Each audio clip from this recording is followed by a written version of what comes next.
Hello दोस्तों, मैं हूं गांधी जी की बायोग्राफी पढ़कर सड़क किनारे मूतने वाला स्वच्छ भारत अभियान का कर्ता धर्ता नंबर 69। क्या बोल रहा है? अगर नहीं निभाया अपने देश के लिए कर्ज तो क्या हक है तुम्हें कहने का? मर्द हूँ, मर्द मर्द। अरे वो जवानी किस काम की जो गूगल पर XXX लिखने से शुरू हो और पैंट खोलकर बाथरूम के रास्ते होते हुए हिस्ट्री डिलीट करने पर खत्म हो जाए। कोई पूछे बेटा क्या किया है आज तक देश के लिए? अभी रिसेंटली एक मूवी आई थी, आपको याद हो तो, उरी द सर्जिकल स्ट्राइक। उसमें एक हीरोइन थी यामी गौतम, क्या माल थी यार।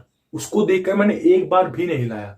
बताओ इससे बड़ी देशभक्ति क्या हो सकती है? ऐसे मोहब्बत नहीं चलती। वैसे अगर मैं सच बताऊं तो मेरा ये सब ज्ञान पेलने का कोई मतलब नहीं बनता, क्योंकि हमारे देश भारत में बंदे का बिस्तर पे खड़ा हो या ना हो, क्यों भाई, कोई डिफेक्ट या साइड इफेक्ट? लेकिन देशभक्ति के मामले में हर बंदा खड़ा होता है। बंदा सीने में 2.5 ग्राम वीरता और फौलाद लेकर पैदा हो या ना हो, लेकिन 10-15 ग्राम देशभक्ति हर कोई लेकर पैदा होता है। लेकिन वो कहावत है ना कि क्या तुम्हें भी है अधिक भक्ति की चपेट, तो लोग तुम्हें कहेंगे अबे ओ चूतियम सल्फेट। ऐसे ही कुछ देशभक्त होते हैं जो ऐसी ऐसी चीजों के लिए देशभक्ति की दुहाई देते हैं कि बंदा सोच में पड़ जाए कि पड़ोस वाले गुप्ता अंकल को अपनी गांड का छेद है। देकर मौत को गले लगाऊं या फिर सामने खड़े पेड़ की बाहर निकली हुई टहनी पे जाके बैठ जाऊं।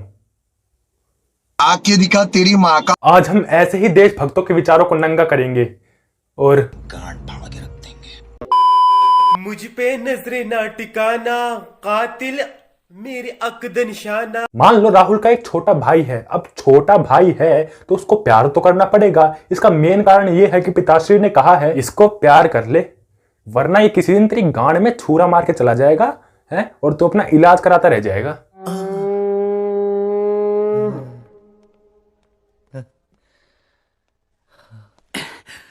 Everything is alright now. इसके अलावा छोटा भाई है और उसने राहुल को पड़े पड़े खिला खिला के इतना बड़ा भैंसा बनाया तूने। तो इसलिए भी राहुल ने सोचा कि चलो थोड़ा प्यार कर लेते हैं। फिर अचानक एक दिन छोटे भाई के स्कूल का एक लड़का आकर राहुल से कहता है, आपको कल टीचर ने स्कूल में बुलाया है। आपका छोटा भाई 12वीं क्लास की दीदियों की स्कर्ट ऊपर उठाकर पता नहीं कहां पर उंगली लगाकर भाग जाता है।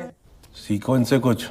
अब राहुल भले ही खुद लड़कियां सप्लाई करने का काम करता हो, लेकिन अपने छोटे भाई के इस महान काम के लिए उसको कम से कम 2 थप्पड़ पेटीएम तो जरूर करेगा, चाहे कितना ही बड़ा हमदम क्यों ना हो। जो गलत है वो तो गलत है ना।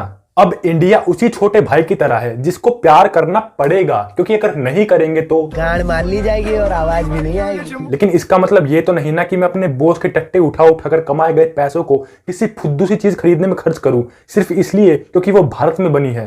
विश्व स्तरीय गांडूपंथी है ये। अब लोग कहते हैं चाइना का माल मत ले, चाइना का माल मत ले, चाइना का माल मत ले, चाइना आउट, नो चाइना। अबे तो करूं क्या मैं? एप्पल का आईफोन लूं तो क्या मेरी माँ ने मुझे इसी दिन के लिए जन्म दिया था कि मैं उस बेचारे के गहने गिरवी रख के आऊं? नोकिया की वैसे ही। रही बात सैमसंग की, तो वो तो काम ही एप्पल की गांड में उंगली करने के लिए कर रहा है। बाकी 25,000 तक के फोन जो हम खरीद सकते हैं वो तो वो ऐसे ही मुठ मारते मारते टाइम पास के लिए निकाल देता है। और स्वदेशी कंपनी माइक्रोमैक्स का फोन लेना ऐसा ही है जैसा किसी खतरनाक जहर को अपनी गर्लफ्रेंड के गुप्तंगों पर लगाकर ये सोचकर चाटना कि शायद मौत ना हो। मरेंगे, सबके सब मरेंगे। तो अब बचा क्या? वीवो का फोन और मंगल पांडे की डीवीडी। तो भारतीय चीजें खरीदो, बहुत अच्छी बात है, देश की जीडीपी बढ़ेगी, लेकिन वही चीजें जिनको इस्तेमाल करके देश पर गर्व हो, ना कि ये बोलना पड़े का बवासीर बना दिए हो।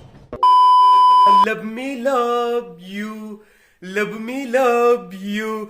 हर सोचो किसी के लगन का जीवन वार लगा है और ये भारत की बात है, मतलब सब लोग लगे हुए हैं कुत्तों की तरह खाने पर। अबे पूरी के लिए जगह नहीं है, एडजस्ट कर लेना साइड में। लेकिन देखने वालों की तबीयत में तबाही तब मचती है जब वो एक लोंडो के ग्रुप को देखते हैं जिसमें दूसरे सारे लोंडे तो दबाकर खा रहे हैं और एक दूसरे को उंगली भी कर रहे हैं, जो कि नॉर्मल बात है। आइसक्रीम के अंदर गरम गरम गुलाब जामुन डाल के खाओ कभी। मेरे गांड में उंगली मत कर, ये तो तेरे गांड में हाथ डाल देगा पूरा, तेरी माँ का भोसड़ा तेरी। उसी गुट में एक लड़का है जो ना तो कुछ खा रहा है और चुपचाप इस तरह दांत दबाए खड़ा है जैसे किसी सपेरे अंकल ने उसको सांप दिखाने के बहाने कोने में ले जाकर अपने सफेद जहर फेंकने वाले काले नाग से वाकिफ करा दिया हो। अरे मेरा नाम है काला नाग। अब ऐसा मुंह देखकर साथ वालों को चुल तो मचेगी। एक ने पूछा, अरे रसिकांत रसमलाई खाए कि नहीं? अब बेचारे रसिकांत की कुछ ऐसी हालत की रसमलाई तो बहुत दूर की बात है। अगर लगन में गलती से अमिताभ बच्चन साहब अपना पोलियो का डिब्बा लेकर आ गए और उन्होंने सिर्फ 2 बूंद जिंदगी की रसिकांत के मुंह में डाल दी तो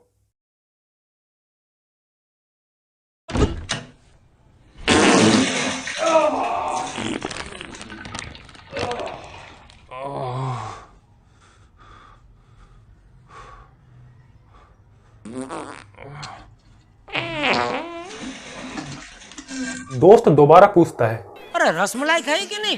इस बार भी रसिकांत चुप। अब दोस्त तीसरी बार फिर पूछता है, फिर रसमलाई खाई कि नहीं? अब रसिकांत का मन कर रहा है कि जोर से बोले, बैंड चौदह 10 लग रहे बैंच।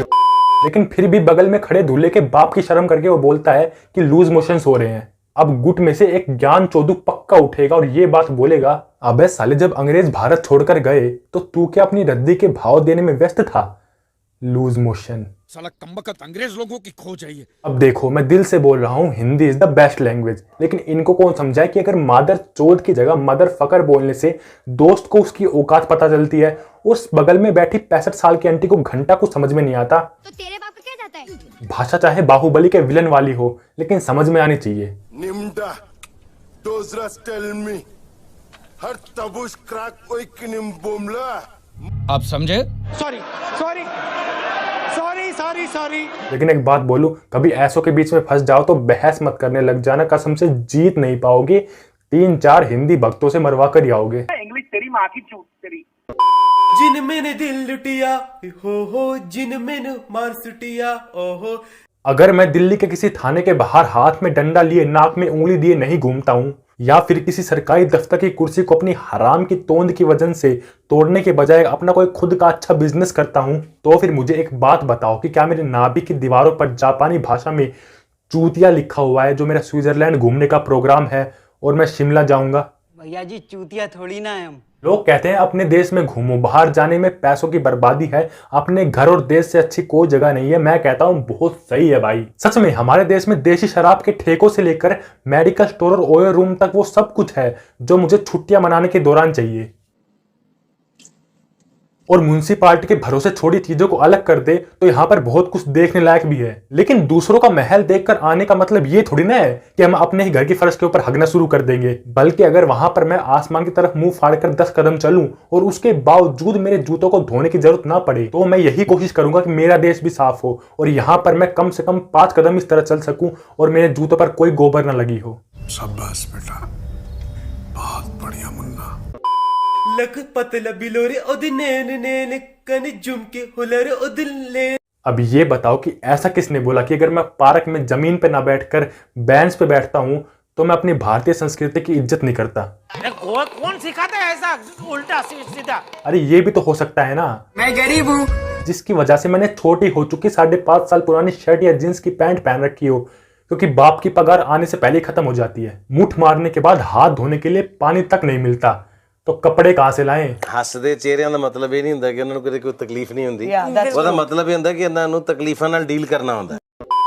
अब ऐसे कपड़ों के साथ अगर जमीन पर बैठूंगा तो पूरे चांसेस है कि मेरी गांड की लाइन का ऊपरी हिस्सा दिखे ही दिखे और देखने वाले कहें सबसे लंबा हम ही मारेंगे। अरे साहब, करते हैं देश से प्यार, लेकिन इज्जत बचानी भी जरूरी है कि नहीं? इज्जत संभालना बहुत मुश्किल काम होता है यार। तो बस यार आज के लिए इतना ही। अगर वीडियो पसंद आई हो तो लाइक करो। कुछ कहना है? आओ कमेंट सेक्शन में, और इस वीडियो को अपने किसी ऐसे दोस्त को शेयर करो जो खुले में हगने को ही भारतीय परंपरा कहता है। बाहर में जो हगेगा अपना गू खाएगा। और सब्सक्राइब करके घंटी बजाने से अब तुम्हारे लिए कोई देश दूर नहीं होगा। चांद के पार चलो। अरे कंधे पे क्या बिठा लिया, तू तो कान में मूतने लगा। तो मिलते हैं अगली वीडियो में, तब तक के लिए साला ये दुख का खत्म नहीं होता बे।